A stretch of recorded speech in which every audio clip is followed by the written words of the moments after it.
Price lord. ಯೇಸು ಕ್ರಿಸ್ತನ ಹೆಸರಿನಲ್ಲಿ ಜಯದ ವಾಕ್ಯ ಈ ಕಾರ್ಯಕ್ರಮಕ್ಕೆ ನಿಮ್ಮನ್ನು ನಾನು ಸ್ವಾಗತಿಸ್ತಾ ಇದ್ದೇನೆ. ಬನ್ನಿ, ಇವತ್ತಿನ ದಿನವು ಕರ್ತನಿಂದ ನೇಮಿಸಲ್ಪಟ್ಟಿದೆ. ಇದನ್ನು ನಾವು ಆನಂದ ಪಡೋಣ, ಸಂತೋಷ ಪಡೋಣ. ಸಂತೋಷ ಆನಂದದೊಡನೆ ನಾವು ತಂದೆಯ ದೇವರನ್ನು ಆರಾಧಿಸುವ, ಆತನ ಮಹಿಮೆ ಪಡಿಸುವ. ನಿಮ್ಮ ಕಷ್ಟ, ಸಂಕಟ, ದುಃಖ, ನೋವು, ಚಿಂತೆ, ಬಾಧೆ ಅಥವಾ ಯಾವುದೊಂದು ಪರಿಸ್ಥಿತಿಯಲ್ಲಿ ನೀವು ಹಾದು ಹೋಗ್ತಾ ಇದ್ದೀರಿ, ಭಯಪಡಬೇಡ್ರಿ. ಕರ್ತನ ನಿಮ್ಮ ಜೊತೆಯಲ್ಲಿದ್ದಾನೆ, ನಿಮ್ಮನ್ನು ಆಧರಿಸ್ತಾನೆ, ಸಂತೈಸ್ತಾನೆ. ಓಕೆ, ನಾವು ಸ್ವಲ್ಪ ಹೊತ್ತು ತಂದೆಯ ದೇವರನ್ನು ಆರಾಧಿಸುವ ಮತ್ತು ನಾವು ದೇವರ ವಾಕ್ಯವನ್ನು ಧ್ಯಾನ ಮಾಡುವ. Praise Lord. ಮುಂಜಾನೆ ವೇಳೆಯಲ್ಲಿ ನಾವು ಸ್ವಲ್ಪ ಹೊತ್ತು ಆರಾಧನೆಯಲ್ಲಿ ಕಳೆಯೋಣ. ನಮ್ಮನ್ನು ಕಾಯುವಾತನು ನಮ್ಮ ತಂದೆಯು ಯೋಗ್ಯನಾಗಿದ್ದಾನೆ.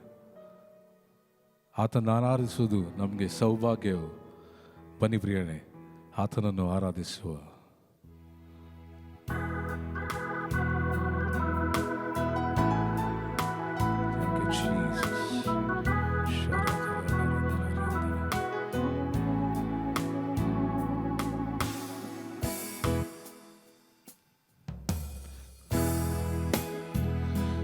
ನಿನ್ನನ್ನು ಎಂದೆಂದಿಗೂ ಆರಾಧಿಸುವುದು ಸೌಭಾಗ್ಯವು. ನಿನ್ನನ್ನು ಎಂದೆಂದಿಗೂ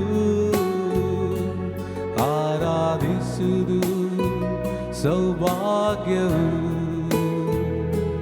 ನೀನೇ ಯೋಗ್ಯನು, ಮಹಾಯೋಗ್ಯನು, ಎಂದೆಂದೂ ನೀ ಯೋಗ್ಯನು. ನೀನೇ ಯೋಗ್ಯನು, ಮಹಾಯೋಗ್ಯನು, ಎಂದೆಂದೂ ನೀ ಯೋಗ್ಯನು.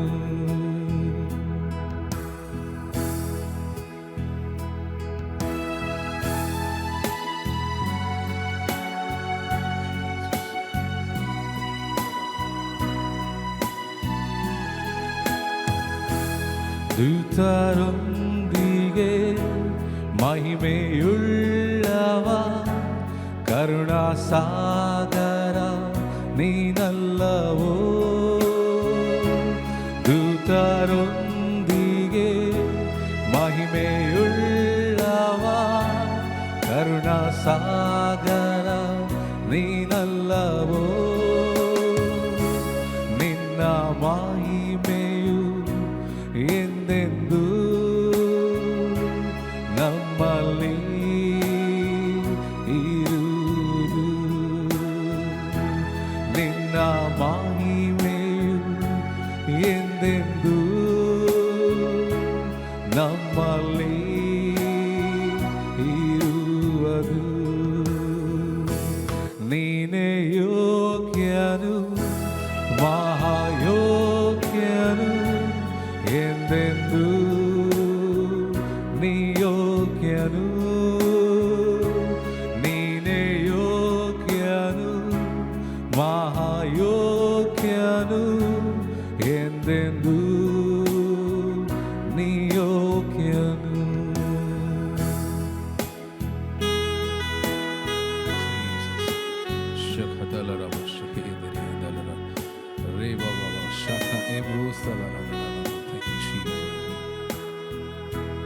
ಯಜ್ಞದ ಕುರಿಯೇ ಬಲಿಯಾದೆ ನನಗಾಗಿ. ಯಜ್ಞದ ಕುರಿಯೇ ಬಲಿಯಾದೆ ನನಗಾಗಿ. ಕೃಜೆಯ ಮರಣಾದಿ ಲೋಕವ ಜಯಿಸಿದೆ. ಕೃಜೆಯ ಮರಣಾದಿ ಲೋಕವ ಜಯಿಸಿದೆ. ನೀನೇ ಯೋಗ್ಯನು, ಮಹಾಯೋಗ್ಯನು, ಎಂದೆಂದೂ ನೀ ಯೋಗ್ಯನು.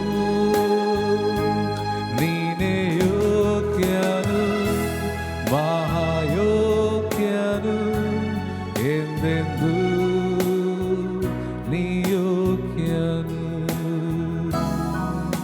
Thank you, Jesus. Thank you, Father.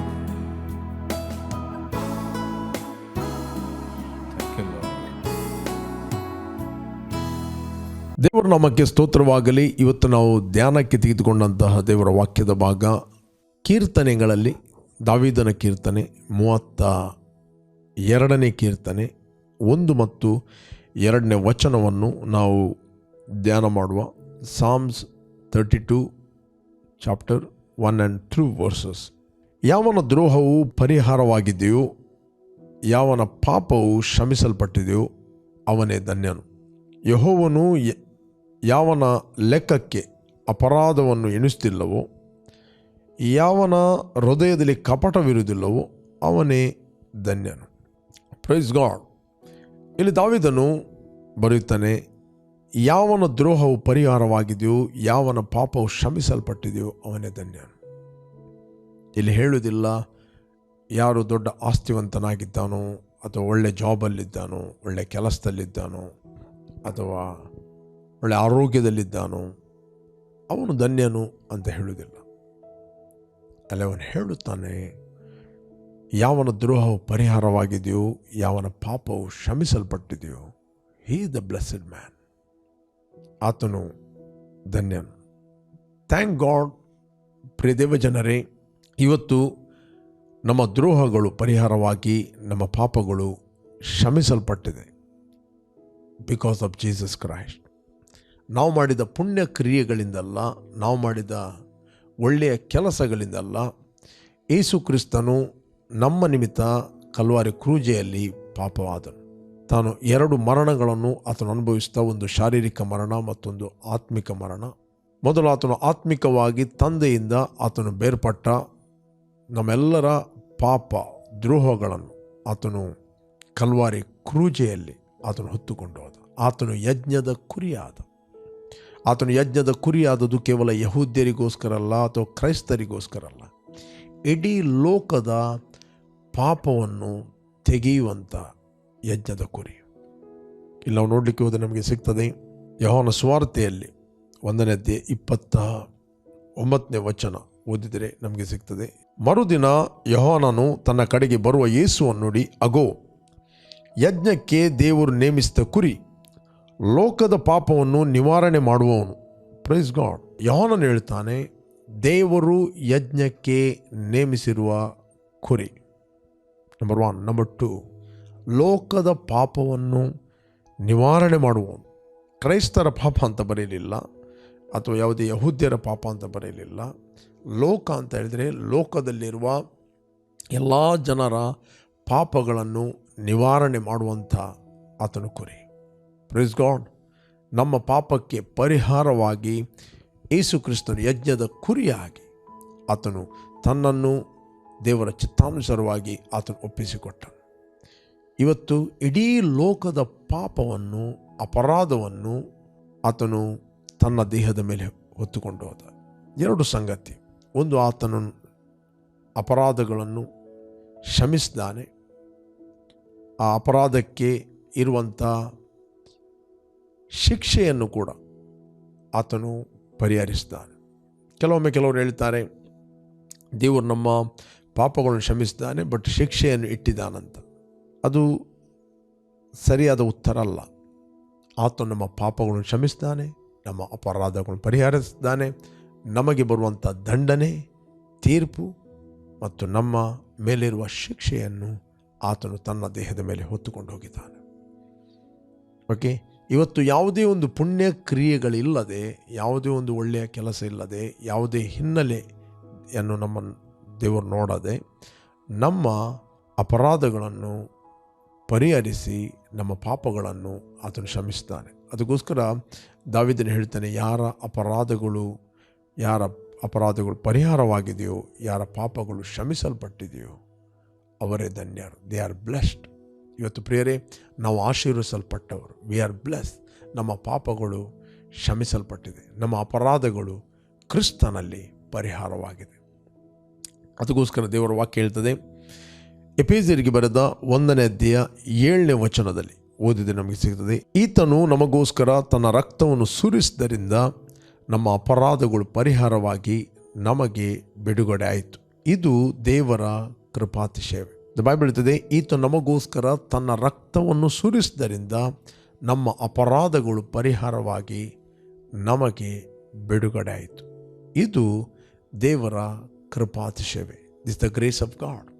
ಇವತ್ತು ನಮ್ಮ ಅಪರಾಧಗಳು ಕ್ಷಮಿಸಲ್ಪಟ್ಟದ್ದು ಯಾಕಂತ ಹೇಳಿದರೆ because sacrifice of Jesus. Yesu ಕ್ರಿಸ್ತನ ಕ್ರೂಜೆಯ ಮರಣ ಇವತ್ತು ನಮ್ಮ ಅಪರಾಧಗಳು ಕ್ಷಮಿಸಲ್ಪಟ್ಟಿದೆ. ಇವತ್ತು ಅನೇಕರಿಗೆ ಈ ಒಂದು ಜ್ಞಾನ ಇಲ್ಲದೆ ಇರುವ ಕಾರಣ ಕೆಲವರು ಹೇಳ್ತಾರೆ ನಮ್ಮ ಪಾಪಗಳು ಕ್ಷಮಿಸಲ್ಪಟ್ಟಿದೆ, ಬಟ್ ಶಿಕ್ಷೆ ಅದೇ ಇದೆ. ಯಾವುದೇ ಸಮಸ್ಯೆಗಳು ಬರುವಾಗ, ಯಾವುದೇ ಪ್ರಾಬ್ಲಮ್ಗಳು ಬರುವಾಗ ಅವ್ರು ಹೇಳ್ತಾರೆ ನನಗೆ ಇನ್ನೂ ಸಹ ಆ ಶಿಕ್ಷೆ ಇದೆ. ಯಾಕಂದರೆ ನಾನು ಬಾರ್ನ್ ಆಗುವ ಮುಂಚೆ ತುಂಬ ಮಿಸ್ಟೇಕ್ಗಳನ್ನು ಮಾಡಿದ್ದೇನೆ, ತುಂಬ ತಪ್ಪುಗಳನ್ನು ಮಾಡಿದ್ದೇನೆ. ದೇವರು ನನ್ನ ಪಾಪಗಳನ್ನು ಕ್ಷಮಿಸಿದ್ದಾನೆ, ಅದಕ್ಕೋಸ್ಕರ ಆ ಶಿಕ್ಷೆಯನ್ನು ದೇವರು ಇಟ್ಟಿದ್ದಾನೆ ಅಂತ. They are believing based on the old Testament. ಅವರು ಓಲ್ಡ್ ಟೆಸ್ಟಮೆಂಟನ್ನು ಬೇಸ್ ಮಾಡಿ ಕ್ರಿಸ್ತನ ಕೃಪೆಯನ್ನು ನಂಬುತ್ತಾರೆ. ಪ್ರೇರೆ, ಯೇಸು ಕ್ರಿಸ್ತನು ಕೇವಲ ನಮ್ಮ ಪಾಪಗಳನ್ನು ಅಥವಾ ಅಪರಾಧಗಳನ್ನು ಹೊತ್ತುಕೊಂಡು ಹೋದದಲ್ಲ, ಕೇವಲ ನಮ್ಮ ಅಪರಾಧಗಳನ್ನು ಪರಿಹಾರ ಮಾಡಿ ಪಾಪಗಳನ್ನು ಕ್ಷಮಿಸಿದಲ್ಲ. ಆ ಪಾಪಕ್ಕೆ ಇರುವಂಥ ದಂಡನೆ, ಆ ಅಪರಾಧಕ್ಕೆ ಇರುವಂಥ ಶಿಕ್ಷೆ, ಪಾಪಕ್ಕೆ ಇರುವಂಥ ಶಿಕ್ಷೆಯನ್ನು ಕೂಡ ಆತನು ಪರಿಹಾರ ಮಾಡಿದ್ದಾನೆ. ಆತನು ನಮ್ಮ ಶಿಕ್ಷೆಯನ್ನು ಆತನು ಹೊತ್ತುಕೊಂಡು ಹೋದ. ಒಂದು ವೇಳೆ ಆತನು ನಮ್ಮ ಪಾಪಗಳನ್ನು ಕ್ಷಮಿಸಿ ಶಿಕ್ಷೆಯನ್ನು ನಾವು ಅನುಭವಿಸ್ತಾದರೆ ಆತನು ಯಾಕೆ ಆ 39 ರೋಮನ್ಸ್ ಆ ಸೋಲ್ಜರ್ಗಳ ಸೈನಿಕರ ಪೆಟ್ಟುಗಳನ್ನು ತಿನ್ನಬೇಕಿತ್ತು? ಯಾಕೆ ಮುಳ್ಳಿನ ಕಿರೀಟವನ್ನು ಆತನು ಧರಿಸಿಕೊಳ್ಬೇಕಿತ್ತು? ಯಾಕೆ ಆತನ ದೇಹವು ಒಂದು ಹುಳದಂತೆ ಆಯಿತು ಅಂತ ಬೈಬಲ್ ಹೇಳ್ತದೆ? ಯಾಕೆ ಆತನು ರಕ್ತವನ್ನು ಸುರಿಸಿದ? ಯಾಕೆ ಆತನು ಕ್ರೂಜೆಯನ್ನು ಹೊತ್ತುಕೊಂಡ? ಯಾಕೆ ಆತನು ಪ್ರಾರ್ಥನೆ ಮಾಡುವಾಗ ಅವನಿಗೆ ರಕ್ತದ ಬೆವರು ಬಂತು ಅಂತ ಬೈಬಲ್ ಹೇಳ್ತದೆ? ನಮ್ಮೆಲ್ಲ ಕೇವಲ ಪಾಪ ಮಾತ್ರ ಅಲ್ಲ, ಆ ಪಾಪಕ್ಕೆ ಇರುವಂಥ ಶಿಕ್ಷೆಯನ್ನು ಕೂಡ ಆತನು ಹೊತ್ತುಕೊಂಡು ಹೋದ. ಅನೇಕರು ತಿಳಿತಾರೆ, ಅವರಿಗೆ ರೋಗಗಳು ಬಂದಾಗ, ವ್ಯಾಧಿಗಳು ಬಂದಾಗ, ಅಥವಾ ಯಾವುದೊಂದು ಪರಿಸ್ಥಿತಿ ಮನೆಯಲ್ಲಿ ಎದ್ದಾಗ ಅವರನ್ನಿಸ್ತಾರೆ ನನ್ನ ಅಪರಾಧಗಳು ಕ್ಷಮಿಸಲ್ಪಟ್ಟಿದೆ, ಬಟ್ ದೇವರು ನನಗೆ ಶಿಕ್ಷೆ ಕೊಟ್ಟಿದ್ದಾನೆ, ನನ್ನ ಮಿಸ್ಟೇಕ್ಗೆ ಆತನು ಶಿಕ್ಷೆಯನ್ನು ಇಟ್ಟಿದ್ದಾನೆ ಅಂತ ತಪ್ಪಾಗಿ ನಂಬುತ್ತಾರೆ. Wrong belief. ತಪ್ಪಾದ ನಂಬಿದ ಕಾರಣ ನೀವು ತಪ್ಪಾಗಿ ಹೊಂದುತ್ತೀರಿ.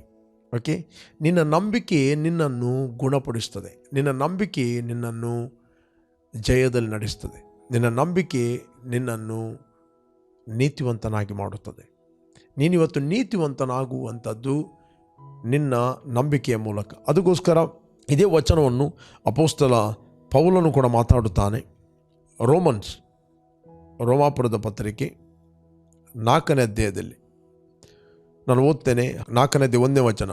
ಹಾಗಾದರೆ ವಂಶಾನುಕ್ರಮವಾಗಿ ನಮಗೆ ಮೂಲಪಿತೃವಾಗಿರುವ ಅಬ್ರಹಾಮನು ಏನು ಪಡಕೊಂಡೆನೆಂದು ಹೇಳಬೇಕು? ಅಬ್ರಹಾಮನು ಪುಣ್ಯಕ್ರಿಯೆಗಳಿಂದಲೇ ನೀತಿವಂತನಾದ ಪಕ್ಷದಲ್ಲಿ ಹೊಗಳಿಕೊಳ್ಳುವುದಕ್ಕೆ ಅವನಿಗೆ ಆಸ್ಪದವಿರುವುದು, ಆದರೆ ದೇವರ ಮುಂದೆ ಹೊಗಳಿಕೊಳ್ಳುವುದಕ್ಕೆ ಆಸ್ಪದವಿರುವುದಿಲ್ಲ. 3ನೇ ವಚನ. ಇದರ ವಿಷಯದಲ್ಲಿ ಶಾಸ್ತ್ರವು ಹೇಳುವುದನ್ನು ಆಲೋಚಿಸಿರಿ. ಅಬ್ರಹಾಮನು ದೇವರು ನಂಬಿದನು, ಆ ನಂಬಿಕೆ ಅವನ ಲೆಕ್ಕಕ್ಕೆ ನೀತಿ ಎಂದು ಎಣಿಸಲ್ಪಟ್ಟಿತು ಎಂದು ಹೇಳುತ್ತೇವೆ. ಕೆಲಸ ಮಾಡಿದವನಿಗೆ ಬರುವ ಕೂಲಿಯು ದಯದಿಂದ ದೊರಕುವಂಥದ್ದು ಎಣಿಕೆ ಆಗುವುದಿಲ್ಲ, ಅದು ಸಲ್ಲತಕ್ಕದೆ ಎಂದು ಎಣಿಕೆ ಆಗುತ್ತದೆ. ಇಲ್ಲಿ ಬೈಬಲ್ ಹೇಳ್ತದೆ, ಕೆಲಸ ಮಾಡಿದವನಿಗೆ ಬರುವಂಥ ಕೂಲಿ ಅವನಿಗೆ ಅದು ಸಂಬಳ. Praise God. ಅದು ಅವನಿಗೆ ಸಂಬಳ, ಅದು ದಯೆಯಿಂದ ಸಿಗುವಂಥದ್ದಲ್ಲ. ಅವನಿಗೆ ಅದು ಅವನು ಕೆಲಸ ಮಾಡಿದ್ದಾನೆ, ಅವನಿಗೆ ಸಂಬಳ ಬರ್ತದೆ. 4ನೇ ಅಧ್ಯಾಯ 4ನೇ ವಚನ. ಬಟ್ 5ನೇ ವಚನ ಹೇಳ್ತದೆ, ಆದರೆ ಯಾವನ ಪುಣ್ಯಕ್ರಿಯೆಗಳನ್ನು ಮಾಡಿದವನಾಗಿರದೆ ಪಾಪಾತ್ಮರನ್ನು ನೀತಿವಂತರೆಂದು ನಿರ್ಣಯಿಸುವಾತನಲ್ಲಿ ನಂಬಿಕೆ ಇಡುತ್ತಾನೋ ಅವನ ನಂಬಿಕೆ ನೀತಿ ಎಂದು ಎಣಿಸಲ್ಪಡುವುದು. ಆದರೆ ಯಾವನು ಪುಣ್ಯ ಕ್ರಿಯೆಗಳನ್ನು ಮಾಡಿದವನಾಗಿರದೆ ಪಾಪಾತ್ಮರನ್ನು ನೀತಿವಂತರೆಂದು ನಿರ್ಣಯಿಸುವಾತನಲ್ಲಿ ನಂಬಿಕೆ ಇಡುತ್ತಾನೋ ಅವನ ನಂಬಿಕೆ ನೀತಿ ಎಂದು. Praise God. ಪಾಪಾತ್ಮರನ್ನು, ಪಾಪಿಗಳನ್ನು ಬೈಬಲ್ ಹೇಳ್ತದೆ. ನಾನು ಪುನಃ ಈ ವಚನವನ್ನು ಓದ್ತೇನೆ. ಆದರೆ ಯಾವನು ಪುಣ್ಯ ಕ್ರಿಯೆಗಳನ್ನು ಮಾಡಿದವನಾಗಿರದೆ, ಯಾವುದೇ ಪುಣ್ಯ ಕ್ರಿಯೆಗಳನ್ನು ಮಾಡಿದವನಾಗಿರದೆ ಪಾಪಾತ್ಮರನ್ನು ನೀತಿವಂತನೆಂದು ನಿರ್ಣಯಿಸುವ ಆತನಲ್ಲಿ ನಂಬಿಕೆ ಇಡುತ್ತಾನೋ ಅವನ ನಂಬಿಕೆ ನೀತಿ ಅಂತ ಬೈಬಲ್ ಹೇಳ್ತದೆ. Praise God. ಆ ನಂಬಿಕೆ ಅವನಿಗೆ ನೀತಿ ದೊರಕುತ್ತದೆ. It the gift of righteousness. The gift of righteousness ಯಾರ ಮೇಲೆ ನಂಬಿಕೆ ಇಡುವಂಥದ್ದಲ್ಲ. ದ ಬೈಬಲ್ ಹೇಳ್ತದೆ, ಯಾರು ಪುಣ್ಯ ಕ್ರಿಯೆಗಳನ್ನು ಮಾಡಿದವನಾಗಿರದೆ, ಪುಣ್ಯಕ್ರಿಯೆಗಳು ಏನಿಲ್ಲ, ಅವನು ಪಾಪಾತ್ಮರನ್ನು ನೀತಿವಂತನೆಂದು ನಿರ್ಣಯಿಸುವ ಆತನಲ್ಲಿ ನಂಬಿಕೆ. ಆತನು ಆಲ್ರೆಡಿ ನಿರ್ಣಯ ಮಾಡಿದ್ದಾನೆ ನೀತಿವಂತನೆಂದು. ಆತನು ಆಲ್ರೆಡಿ ನಮ್ಮ ವಿಷಯದಲ್ಲಿ ಡಿಕ್ಲೇರ್ ಮಾಡಿದ್ದಾನೆ, ತೀರ್ಮಾನ ಮಾಡಿದ್ದಾನೆ. ಆತನ ತೀರ್ಮಾನವನ್ನು ನಾವು ಒಪ್ಪುವಂಥದ್ದು. ನಂಬುವುದಂದರೆ ಒಪ್ಪುವಂಥದ್ದು. ಒಪ್ಪುವುದೇ ಅದು ದೇವರ ಮುಂದೆ ನೀತಿ. Right stand with god. Praise God. ದೇವರು ಮಾಡಿದ ಕೆಲಸವನ್ನು ನಾವು ಒಪ್ಪುವುದು. ನೀವು ಒಪ್ಪುವುದಿಲ್ಲ ಅಂತ ಹೇಳಿದರೆ ನೀನು ಅಹಂಕಾರಿ ಆದಿ. ಆತನು ದೀನರಿಗೆ ಕೃಪೆಯನ್ನು ಕೊಡುತ್ತಾನೆ, ಅಹಂಕಾರಿಗಳನ್ನು ಆತನು ಎದುರಿಸ್ತಾನೆ. ಓಕೆ, ಯಾವುದೇ ಪುಣ್ಯಕ್ರಿಯೆಗಳಿಲ್ಲದೆ ಪಾಪಾತ್ಮರನ್ನು ನೀತಿವಂತರೆಂದು ನಿರ್ಣಯಿಸುವಂತನಲ್ಲಿ ನಂಬಿಕೆ ಇಡುವಂಥದ್ದು. ಅದಕ್ಕೋಸ್ಕರ ನಾವಿವತ್ತು ಬಾರ್ನ್ ಅಗೇನ್ ಆದದ್ದು, ಇವತ್ತು ನಾವು ನೀತಿವಂತರಾದದ್ದು ನಾವು ಮಾಡಿದ ಪುಣ್ಯಕ್ರಿಯೆಗಳಲ್ಲ. ನಾವು ಮಾಡಿದ ಪುಣ್ಯಕ್ರಿಯೆಗಳಲ್ಲ, ನಮ್ಮ ಒಳ್ಳೆಯ ಹಿನ್ನೆಲೆ ಅಲ್ಲ, ನಾವು ಭಕ್ತ ಕುಟುಂಬದಿಂದ ಹುಟ್ಟಿದ್ದರಿಂದಲ್ಲ, ಅಥವಾ ಯಾವುದೇ ದಾನ ಧರ್ಮ ಮಾಡಿದ್ದರಿಂದಲ್ಲ, ಅನ್ನ ಸಂತರ್ಪಣೆ ಮಾಡಿದ್ದರಿಂದಲ್ಲ, ಅಥವಾ ನೀವು ಕಾಣಿಕೆ ಕೊಟ್ಟದ್ದರಿಂದಲ್ಲ, ಅಥವಾ ದಶಮಾಂಶ ಕೊಟ್ಟದ್ದರಿಂದೂ ಅಲ್ಲ. ಓಕೆ, ನೀನು ಪ್ರಥಮ ಫಲ ಕೊಟ್ಟದ್ದರಿಂದ ಅಲ್ಲ ನೀನು ನೀತಿವಂತನಾದದ್ದು. ಇವತ್ತು ಕ್ರಿಸ್ತನಲ್ಲಿ ನೀನು ನೀತಿವಂತನಾದದ್ದು ನೀನು, ದ ಬೈಬಲ್ ಹೇಳ್ತದೆ, ನಿನ್ನ ಪುಣ್ಯಕ್ರಿಯೆಗಳಲ್ಲ. 4ನೇ ಅಧ್ಯಾಯ 5ನೇ ವಚನ. ಬೈಬಲ್ ಹೇಳ್ತದೆ, ಪಾಪಾತ್ಮರನ್ನು ನೀತಿವಂತರೆಂದು ನಿರ್ಣಯಿಸುವ ಆತನಲ್ಲಿ ನೀನು ನಂಬಿಕೆ ಇಡಬೇಕು. You must believe. ಆತ ನನ್ನ ಅಪರಾಧಗಳನ್ನು ಕ್ಷಮಿಸಿದ್ದಾನೆ, ನನ್ನ ಪಾಪಗಳನ್ನು ಪರಿಹರಿಸಿದ್ದಾನೆ. ಓಕೆ, ನನ್ನ ದ್ರೋಹಗಳನ್ನು ಆತನು ನನ್ನ ಲೆಕ್ಕಕ್ಕೆ ಹಾಕಲಿಲ್ಲ. ನನ್ನ ದ್ರೋಹಗಳನ್ನು ಆತನು ಕ್ರಿಸ್ತನಲ್ಲಿ ಪರಿಹರಿಸಿದ್ದಾನೆ. ದ ಬೈಬಲ್ ಹೇಳ್ತದೆ, ಯಾರ ಪಾಪಗಳು ಪರಿಹಾರವಾಗಿದೆಯೋ, ಯಾರ ಅಪರಾಧಗಳು ಕ್ಷಮಿಸಲ್ಪಟ್ಟಿದೆಯೋ ಅವರೇ ಧನ್ಯರು ಅಂತ ವಾಕ್ಯ. They are blessed people. ಇವತ್ತು ನಾವು ಕ್ರಿಸ್ತನಲ್ಲಿ ಆಶೀರ್ವದಿಸಲ್ಪಟ್ಟಿದ್ದೇವೆ. ನಾವು ಪಾಪಿಗಳಲ್ಲ, ನಾವು ಧನ್ಯರು. We are blessed people. ಕೆಲವರು ನಂಬ್ತಾರೆ ನಾವು ರಕ್ಷಣೆ ಹೊಂದಿದ ಪಾಪಿಗಳು ಅಂತ. ರಕ್ಷಣೆ ಹೊಂದಿದ ಪಾಪಿಗಳಲ್ಲ, ನಾವು ರಕ್ಷಣೆ ಹೊಂದಿದ ನೀತಿವಂತರು. ಅವರು ಒಪ್ಪುವುದೇ ಇಲ್ಲ ದೇವರವರನ್ನು ನೀತಿವಂತನಾಗಿ ಮಾಡಿದಾನಂತ. ನಾವು ಹೇಗೆ ನೀತಿವಂತರಂತ? ಯಾಕಂತೇಳಿದ್ರೆ ಆತ್ಮ ಪ್ರಾಣ ಶರೀರದ ವಿಷಯದಲ್ಲಿ ಸರಿಯಾದ ಪರಿಜ್ಞಾನ ಇಲ್ಲದೇ ಇರುವ ಕಾರಣ. ಮನುಷ್ಯನೆಂಬವನು ಆತ್ಮಸ್ವರೂಪಿ, ಅವನಿಗೊಂದು ಪ್ರಾಣ ಇದೆ, ಆತನು ಶರೀರ ಎಂಬ ಮನೆಯಲ್ಲಿ ಆತನು ವಾಸ ಮಾಡುತ್ತಾನೆ. ನೀವು ಬಾರ್ನ್ ಅಗೇನ್ ಆದದ್ದು ಆತ್ಮದಲ್ಲಿ ಹೊರತು ಪ್ರಾಣ ಮತ್ತು ಶರೀರದಲ್ಲಿ ಅಲ್ಲ. ನಿಮ್ಮ ಇಮೋಷನಲ್ ರಲ್ಮ್ ಚೇಂಜ್ ಆಗಲಿಲ್ಲ, ನಿಮ್ಮ ಸೋಲ್ ರಲ್ಮ್ ಅದು ಚೇಂಜ್ ಆಗಲಿಲ್ಲ, ನಿಮ್ಮ ಶರೀರ ಬದಲಾಗಲಿಲ್ಲ. Real you are brand new person, created in Christ for the good work. The true righteousness created in true holiness and true righteousness and holiness ಅಂತ ಬೈಬಲ್ ಹೇಳ್ತದೆ. ನಾವು ಪರಿಶುದ್ಧನಾದ ದೇವರಿಗೆ ಪರಿಶುದ್ಧರಾದ ಮಕ್ಕಳು, ಕ್ರಿಸ್ತನಲ್ಲಿ ಹುಟ್ಟಿದ್ದೇವೆ. ನೀತಿವಂತನಾದ ದೇವರಿಗೆ ನೀತಿವಂತರಾದ ಮಕ್ಕಳಾಗಿ ನಾವು ಕ್ರಿಸ್ತನಲ್ಲಿ ಹುಟ್ಟಿದ್ದೇವೆ. Praise God. ಅದಕ್ಕೋಸ್ಕರ ದಾವೀದನು ಹಳೆ ಒಡಂಬಡಿಕೆಯಲ್ಲಿ ಇದ್ದರೂ ಕೂಡ ಆತನು ಹೊಸ ಒಡಂಬಡಿಕೆಯ ಪ್ರಕಟಣೆ ಆತನು ಮಾತಾಡುತ್ತಾನೆ. ನೋಡಿ, ಇಲ್ಲಿ ನಾನು ಮುಂದೆ ಓದ್ತೇನೆ. ಅವನ ಕೀರ್ತನೆಯನ್ನೇ ಇಲ್ಲಿ ನೆನಪಿಗೆ ತಂದಿದೆ. 32ನೇ ಅಧ್ಯಾಯ 1ನೇ ವಚನ ಓದಿದ ನಾವು. ದೇವರು ಯಾವನನ್ನು ಪುಣ್ಯ ಕ್ರಿಯೆಗಳಿಲ್ಲದೆ ನೀತಿವಂತನೆಂದು ಎಣಿಸ್ತಾನೋ ಅವನು ಧನ್ಯನೆಂದು ದಾವೀದನು ಸಹ ಹೇಳುತ್ತಾನೆ. ಏಕೆಂದರೆ ಯಾರ ಅಪರಾಧಗಳು ಪರಿಹಾರವಾಗಿವೆಯೋ, ಯಾರ ಪಾಪಗಳು ಕ್ಷಮಿಸಲ್ಪಟ್ಟಿವೆಯೋ ಅವರೇ ಧನ್ಯರು. ಕರ್ತನು ಯಾವನ ಪಾಪಗಳನ್ನು ಲೆಕ್ಕಕ್ಕೆ ತರುವುದಿಲ್ಲವೋ ಆ ಮನುಷ್ಯನು ಧನ್ಯನು. ಪ್ರಿಯರೇ, ನೀನು ಏನೋ ಒಂದು ಫಾಸ್ಟ್ ಮಿಸ್ಟೇಕ್ಗಳನ್ನು ಮಾಡಿದ್ದಿ, ಅಥವಾ ಬಾರ್ನಗೇನಾಗುವ ಮುಂಚೆ ಏನು ನಿನ್ನ ಮಿಸ್ಟೇಕ್ಗಳನ್ನು ಮಾಡಿದ್ದಿ, ದೇವರು ನಿನ್ನನ್ನು ಕ್ಷಮಿಸಿದ್ದಾನೆ. ದೇವರು ನಿನ್ನನ್ನು ನೀತಿವಂತನಂತ ನೋಡುತ್ತಾನೆ. ಆತ ನಿನಗೆ ಆಲ್ರೆಡಿ ನಿರ್ಣಯಿಸಿದ್ದಾನೆ. You are righteous person. ಕ್ರಿಸ್ತನಲ್ಲಿ ಇರುವವರಿಗೆ ಅಪರಾಧ ನಿರ್ಣಯ ಇಲ್ಲ. ಬಟ್ ದೇವರು ನಿನ್ನನ್ನು ಖಂಡಿಸ್ತಿಲ್ಲ, ಜನರು ನಿನ್ನನ್ನು ಖಂಡಿಸ್ಬೋದು. ಜನರು ಯಾಕೆ ಖಂಡಿಸ್ತಾರೆ ಅವ್ರಿಗೆ ಗೊತ್ತಿಲ್ಲ. ಜನರು ನಿನ್ನ ಹೊರಗೆ ನೋಡಿ ನಿನ್ನನ್ನು ಖಂಡಿಸ್ಬೋದು. ನೀನು ಕೆಲವೊಮ್ಮೆ ಮಿಸ್ಟೇಕ್ಗಳನ್ನು ಮಾಡುತ್ತಿ, ನೀನು ದೇವರ ಸನ್ನಿಧಾನದಲ್ಲಿ ಒಪ್ಪಿಕೊಂಡು ನೀನು ಕ್ಷಮಾಪಣೆಯನ್ನು ರಿಸೀವ್ ಮಾಡುತ್ತಿ, ರಿಪೆಂಟ್ ಆಗುತ್ತಿ, ದೇವರೊಟ್ಟಿಗೆ ನೀನು ಸಮಾಧಾನವಾಗಿತ್ತಿ. ಅದರ ಪರಿಣಾಮ ಏನಂತ ಹೇಳಿದರೆ ಮನುಷ್ಯರು ನಿನ್ನನ್ನು ಖಂಡಿಸ್ತಾರೆ. ನೀನು ದೇವರೊಟ್ಟಿಗೆ ಸಮಾಧಾನವಿರುವಂಥದ್ದನ್ನು ಅವರು ನೋಡುವುದಿಲ್ಲ. ನಿನ್ನನ್ನು ಅಪರಾಧಿ ಅಂತ ಖಂಡಿಸ್ಬೋದು, ನಿನ್ನ ನಿನ್ನ ನಿನ್ನ ಅಪರಾಧಿ ಅಂತ ನಿನ್ನನ್ನು ದೂಷಿಸ್ಬೋದು. ಬಟ್ ದೇವರು ನಿನ್ನನ್ನು ನೋಡುವಾಗ ಪ್ಯೂರ್ ಆಗಿ ನೀತಿವಂತರಾಗಿ ನೋಡುತ್ತಾನೆ. ತನ್ನ ಮಕ್ಕಳೆಂದು ನಿಮ್ಮನ್ನು ನೋಡುತ್ತಾನೆ. Praise God. ದೇವರ ಕಣ್ಣುಗಳು ನಿನ್ನ ಮೇಲೆ ಯಾವಾಗಲೂ ಸಮಾಧಾನವಾಗಿದೆ. ದೇವರು ನಿನ್ನ ಮೇಲೆ ಕೋಪದಲ್ಲಿಲ್ಲ, ದೇವರು ನಿನ್ನ ಮೇಲೆ ಸಮಾಧಾನವಾಗಿದೆ. ಅದಕ್ಕೋಸ್ಕರ ದಾವೀದನು ಹೇಳ್ತಾನೆ, ಯಾರ ಅಪರಾಧಗಳು ಪರಿಹಾರವಾಗಿದೆಯೋ, ಯಾರ ಪಾಪಗಳು ಕ್ಷಮಿಸಲ್ಪಟ್ಟಿದೆಯೋ ಇವರೇ ಧನ್ಯರು. They are blessed people. ನಾನು ನಿಮಗೆ ಎನ್ಕರೇಜ್ ಮಾಡುತ್ತೇನೆ, ನೀವು ಧನ್ಯರಾಗಿದ್ದೀರಿ. ಒಂದು ವೇಳೆ ಹೇಗೆ ನೀವು ಧನ್ಯರು? ದೇವರು ತನ್ನ ಪಾರ್ಟನ್ನು ಮಾಡಿ ಮುಗಿಸ್ತಾನೆ. ಕ್ರಿಸ್ತನಲ್ಲಿ ಆಲ್ರೆಡಿ ನಿಮ್ಮ ಅಪರಾಧಗಳನ್ನು ಆತನು ಪರಿಹರಿಸ್ತಾನೆ, ನಿಮ್ಮ ಪಾಪಗಳನ್ನು ಕ್ರಿಸ್ತನಲ್ಲಿ ಕ್ಷಮಿಸಿದ್ದಾನೆ. ದೇವರ ಭಾಗವನ್ನು ದೇವರು ಮಾಡಿದ್ದಾನೆ.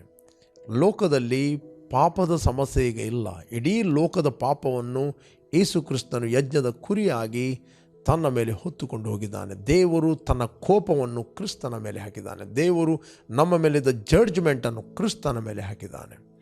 ಈಗ ಪ್ರಾಬ್ಲಮ್ ಇರುವಂಥದ್ದು ಪಾಪಿಗಳದ್ದು. ಪಾಪಿಗಳು ಅವರು ಒಪ್ಪಿಕೊಳ್ಬೇಕು. ದೇವರು ಯಾರ ಪುಣ್ಯಕ್ರಿಯೆಗಳು ಇಲ್ಲದೆ ಪಾಪಾತ್ಮರನ್ನು ನೀತಿವಂತನೆಂದು ನಿರ್ಣಯಿಸುವ ಆತನಲ್ಲಿ ನಾವು ನಂಬಿಕೆ ಇಡಬೇಕು. ಆತನು ಮಾಡಿದ ಕೆಲಸವನ್ನು ನಂಬುತ್ತಾರೋ ಅವರ ನಂಬಿಕೆಯೇ ನೀತಿ ಎಂದು ಎಣಿಸಲ್ಪಡುವುದಂತ ಬೈಬಲ್ ಹೇಳುತ್ತದೆ. ಕ್ಲಿಯರ್ ಆಗಿ 4ನೇ ಅಧ್ಯಾಯ ನಾವು 5ನೇ ವಚನದಲ್ಲಿ ಓದಿದರೆ ನಮಗೆ ಸಿಗ್ತದೆ. ಈಗ ತಾನೇ ಓದಿದ, ಯಾವನ ಪುಣ್ಯಕ್ರಿಯೆಗಳಿಲ್ಲದೆ ಪುಣ್ಯ ಕ್ರಿಯೆಗಳನ್ನು ಮಾಡಿದವನಾಗಿರದೆ ಪಾಪಾತ್ಮರನ್ನು ನೀತಿವಂತರೆಂದು ನಿರ್ಣಯಿಸುವ ಆತನಲ್ಲಿ ಯಾವ ನಂಬಿಕೆ ಇಡ್ತಾನೋ ಅವನ ಆ ನಂಬಿಕೆಯೇ ನೀತಿ ಎಂದೆಣಿಸಲ್ಪಡುವುದು. ಅವನ ನಂಬಿಕೆ. You must believe. ನೀನು ಎಷ್ಟು ಸರ್ತಿ ಹೇಳ್ತೀಯಲ್ಲ, ಯು ಮಸ್ಟ್ ಬಿಲೀವ್. ಇಂಪಾರ್ಟೆಂಟ್. ಕೆಲವರು ಅನೇಕ ಸಂದರ್ಭದಲ್ಲಿ ದೇವರಿಗೆ ನಾನು ತಪ್ಪಾಯಿತು, ಮಿಸ್ಟೇಕ್ ಆಯಿತು ಅಂತ ಒಪ್ಪಿಕೊಳ್ತಾರೆ. But they are not believing the love of God. ದೇವರನ್ನು ಕ್ಷಮಿಸ್ತಾನಂತ ಅವ್ರು ನಂಬೋದಿಲ್ಲ. ದೇವರು ಅವರನ್ನು ನೀತಿವಂತರಂತ ನೋಡ್ತಾನಂತ ಅವ್ರು ನಂಬೋದಿಲ್ಲ. ದೇವರವರ ಅಪರಾಧಗಳನ್ನು ಪರಿಹಾರವಾಗಿ ಮಾಡಿದಾನಂತ ನಂಬೋದಿಲ್ಲ. ನಮಗೆ ಆಧಾರ ಏನು? ಆಧಾರ ನಮ್ಮ ಮನಸ್ಸು ಅಲ್ಲ, ಆಧಾರ ದೇವರ ವಾಕ್ಯ. ದೇವರು ನಾವು ಹೇಗೆ ತಿಳಿಯುವುದು? Through the word of god. ನೀವು ದೇವರ ವಾಕ್ಯವನ್ನು ಸ್ಟಡಿ ಮಾಡೋದಿಲ್ಲ ಅಂತ ಹೇಳಿದರೆ ನಿಮಗೆ ಕಾನ್ಫಿಡೆನ್ಸ್ ಬರುವುದಿಲ್ಲ. ದೇವರ ವಿಷಯದಲ್ಲಿ ನಿಮಗೆ ಪ್ರಾರ್ಥನೆ ಮಾಡಲಿಕ್ಕೆ ಕಾನ್ಫಿಡೆನ್ಸ್ ಬರುವುದಿಲ್ಲ. ನಿಮಗೆ ಪ್ರಾರ್ಥನೆ ಮಾಡಲಿಕ್ಕೆ ಧೈರ್ಯ ಬರುವುದಿಲ್ಲ. ದೇವರು ನನ್ನ ಪ್ರಾರ್ಥನೆ ಕೇಳ್ತಾನೋ ಇಲ್ವೋ ಅಂತ ನಿಮಗೆ ಡೌಟ್ಗಳು ಬರ್ತವೆ. ದೇವರು 100% ನಿಮ್ಮ ಪ್ರಾರ್ಥನೆಯನ್ನು ಕೇಳ್ತಾನೆ. ನಿನ್ನ ಅನೇಕ ಫಿಸಿಕಲ್ ವೀಕ್ನೆಸ್ಗಳಿರ್ಬೋದು, ಬಟ್ ಆತ್ಮದಲ್ಲಿ ನೀನು ಕ್ರಿಸ್ತನು ಎಂಥವನಾಗಿದ್ದಾನೋ ಅಂಥವನಾಗಿ ಭೂಲೋಕದಲ್ಲಿ ಇದ್ದೆ. ನಿನ್ನ ಆತ್ಮ ಪರ್ಫೆಕ್ಟ್ ಆಗಿದೆ. ನಿನ್ನ ಆತ್ಮ ದೇವರ ಮುಂದೆ ಪ್ಯೂರ್ ಆಗಿದೆ. ನಿನ್ನ ಆತ್ಮ ದೇವರ ಮುಂದೆ ದೋಷವಿಲ್ಲದ್ದು ಪರಿಶುದ್ಧನಾಗಿದ್ದಾನೆ. ದ ಬೈಬಲ್ ಹೇಳ್ತದೆ. ಬಟ್ ನೀನು ಬೆಳೆಯಬೇಕಂತ, ಸ್ಪಿರಿಚುವಲಿ ಬೆಳೆಯಬೇಕಂತ ಹೇಳಿದರೆ ನಿನ್ನ ಆತ್ಮ ಬೆಳೆಯುವುದಿಲ್ಲ, ನಿನ್ನ ನೀತಿ ಬೆಳೆಯುವುದಿಲ್ಲ. ಎಲ್ಲರಿಗೂ ದೇವರು ಕೊಟ್ಟದ್ದು ಒಂದೇ ನೀತಿ. ಬೆಳೆಯುವಂಥದ್ದು ನಿನ್ನ ಪ್ರಾಣದಲ್ಲಿ, ನಾಲೆಜಲ್ಲಿ. ಸ್ಪಿರಿಚುವಲಿ ಬೆಳೆಯುವುದು ಅಂತ ಹೇಳಿದರೆ ಆತ್ಮ ಬೆಳೆಯುವುದಲ್ಲ. ನಿಮ್ಮ ಆತ್ಮ ಹೇಗೆ ಬೆಳೆಯುವುದು? ನಿನ್ನ ಆತ್ಮ ಕರ್ತನ ಆತ್ಮದೊಂದಿಗೆ ಒಂದು ಆತ್ಮವಾಗಿದೆ, ಅದು ಬೆಳೆಯಲಿಕ್ಕಿಲ್ಲ. ಅದು ಬಾರ್ನ್ ಅಗೇನ್ ಆಗಿದೆ. You are born into the kingdom. ಬೆಳೆಯುವುದಂತ ಹೇಳಿದರೆ ನಿನ್ನ ಪ್ರಾಣದಲ್ಲಿ, ನೀನು ಜ್ಞಾನದಲ್ಲಿ ಬೆಳೆಯುವಂಥದ್ದು, ನಿನ್ನ ಪ್ರಾಣದಲ್ಲಿ ಬೆಳೆಯುವಂಥದ್ದು. ಪ್ರಾಣ ಎಂಬುವಂಥದ್ದು ನಮ್ಮ ಶರೀರಕ್ಕೂ ನಮ್ಮ ಆತ್ಮಕ್ಕೂ ಮಧ್ಯದಲ್ಲಿರುವ ಬ್ರಿಡ್ಜ್. ಅದೇ ರೀತಿ ನಿಮ್ಮ ಶರೀರದಲ್ಲಿ, ನಿಮ್ಮ ಶರೀರ ಬೆಳೆಯುತ್ತದೆ ಮಾತ್ರ ಅಲ್ಲ, ನೀವು ನಿಮ್ಮ ಪ್ರಾಣದಲ್ಲಿ ಜ್ಞಾನದಲ್ಲಿ ಬೆಳೆಯುವುದಕ್ಕೋಸ್ಕರ ನಿಮ್ಮ ಮಕ್ಕಳನ್ನು ಒಳ್ಳೆಯ ಸ್ಕೂಲಿಗೆ ಹಾಕ್ತೀರಿ, ಯೂನಿವರ್ಸಿಟಿಗೆ ಹಾಕ್ತೀರಿ. ಅದೇ ರೀತಿ ಸೆನ್ಸ್ ರಲ್ಮಲ್ಲಿ ನೀವು ಮೆಚೋರ್ ಆಗ್ತೀರಿ. ಅದೇ ಸ್ಪಿರಿಚುವಲ್ ರಲ್ಮಲ್ಲಿ ಆತ್ಮಿಕವಾಗಿ ನಾವು ಮೆಚೋರ್ ಆಗಬೇಕಂತ ಹೇಳಿದರೆ ನಮ್ಮ ಮನಸ್ಸನ್ನು ನಾವು ಕ್ರಿಸ್ತನಲ್ಲಿ ಯಾರಾಗಿದ್ದೇವೆ, ದೇವರು ಕ್ರಿಸ್ತನಲ್ಲಿ ಏನು ಮಾಡಿದ್ದಾನೆ, ಕ್ರಿಸ್ತನಲ್ಲಿ ನಮ್ಮನ್ನು ನೀತಿವಂತನಾಗಿ ಮಾಡಿದ್ದಾನೆ ಎಂಬ ಜ್ಞಾನದಲ್ಲಿ ಬೆಳೆಯಬೇಕು. ಇವತ್ತು ಡೆಲಿವರೆನ್ಸ್ ಆಗಬೇಕು ಪ್ರಿಯರೇ, ದುರಾತ್ಮಗಳಿಂದಲ್ಲ, ಅಜ್ಞಾನದಿಂದ. ದ ಬೈಬಲ್ ಇದೆ, just shall be delivered through the knowledge. Praise god.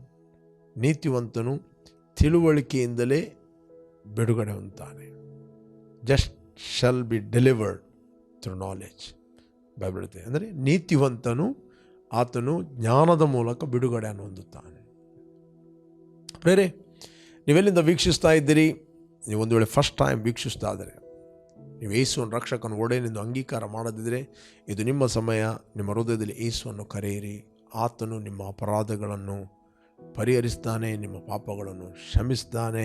ಆತನು ಸುರಿಸಿದ ರಕ್ತದ ಮೂಲಕ ನಿಮ್ಮ ಅಪರಾಧಗಳು ಪರಿಹಾರವಾಗಿ ನಿಮಗೆ ಬಿಡುಗಡೆ ಆಯಿತು. ಇದು ದೇವರ ಕೃಪಾತಿಶಯವೇ. It's the grace of God. Just ನನ್ನೊಟ್ಟಿಗೆ ಪ್ರಾರ್ಥನೆ ಮಾಡಿರಿ ಎಗ್ರಿಯಾಗಿ. Thank you father. ತಂದೆ, ನೀನು ನಿನ್ನ ಮಗನಾದ ಯೇಸುವನ್ನು ಯಜ್ಞದ ಕುರಿಯಾಗಿ ಲೋಕದ ಪಾಪವನ್ನು ಪರಿಹರಿಸ್ತೀನಿ. ನನ್ನ ಪಾಪಗಳು ಆತನ ರಕ್ತದ ಮೂಲಕ ಪರಿಹಾರವಾಗಿ ನನಗೆ ಬಿಡುಗಡೆ ಆಯಿತು. ನಾನು ನಂಬುತ್ತೇನೆ ನನಗೆ ಬಿಡುಗಡೆ ಆಯಿತು. ನಾನು ನಂಬ್ತೇನೆ ನಾನು ಕ್ರಿಸ್ತನಲ್ಲಿ ನೀತಿವಂತನು. ನಾನು ನಂಬ್ತೇನೆ ಯೇಸುವೆ ನನ್ನ ಕರ್ತನೆಂದು. ಇವತ್ತು ವಾಕ್ಯದ ಮೂಲಕ ನಮ್ಮಲ್ಲಿ ಮಾತಾಡಿದೆ. ಈ ಜ್ಞಾನವು ಪ್ರತಿಯೊಬ್ಬರಿಗೆ ಓಪನ್ ಆಗಲಿ ಎಂದು ನಾವು ಪ್ರಾರ್ಥಿಸ್ತಾ ಇದ್ದೀವಿ. I release the supernatural wisdom and grace of God in Jesus' name. Amen, amen, amen. Okay, praise God. ಯಾರು ನೀವು ಬರ್ತ್ಡೇ ಮತ್ತು ವೆಡ್ಡಿಂಗ್ ಆ್ಯನಿವರ್ಸರಿಯನ್ನು ಸೆಲೆಬ್ರೇಟ್ ಮಾಡ್ತಾ ಇದ್ದೀರಿ, ನಿಮಗೋಸ್ಕರ ನಾವು ಪ್ರಾರ್ಥನೆ ಮಾಡ್ತೇವೆ. Blessed happy birthday and blessed happy wedding anniversary. Thank you Lord. ತಂದೆ, ಯಾರು ಇವತ್ತು ಬರ್ತ್ಡೇ ಮತ್ತು ವೆಡ್ಡಿಂಗ್ ಆ್ಯನಿವರ್ಸರಿ ಸೆಲೆಬ್ರೇಟ್ ಮಾಡ್ತಾ ಇದ್ದರು, ಅವರಿಗೆ ಹೊಸ ದಿನ ಕೊಟ್ಟಿದ್ದೆ, ಹೊಸ ವರ್ಷ ಕೊಟ್ಟಿದ್ದೆ. ಇವರ ಜೀವಿತದಲ್ಲಿ ನಡೆಯಬೇಕಾದ ಮಾರ್ಗದಲ್ಲಿ ಇವರನ್ನು ನಡೆಸಿ ಮತ್ತು ನಿನ್ನ ಕೃಪೆಯನ್ನು ಇವರ ಜೀವಿತದಲ್ಲಿ ಹೆಚ್ಚಿಸಬೇಕಾಗಿ ನಾವು ಪ್ರಾರ್ಥಿಸ್ತೇನೆ. ಎಲ್ಲ ಕೆಡುಕನ ಕೈಯಿಂದ ಇವರನ್ನು ತಪ್ಪಿಸಿ ಕಾಪಾಡು. ನಂಬಿಕೆಯ ಮೂಲಕ ಇವರ ಬೆಳಕು ಅನೇಕರಿಗೆ ಪ್ರಕಾಶಿಸಲಿ. ಇವರ ಹೆಜ್ಜೆಗಳು ನಿನ್ನಿಂದ ನೇಮಿಸಲ್ಪಡಲಿ. ಯೇಸು ನಾಮದಲ್ಲಿ ತಂದೆ. Amen, amen.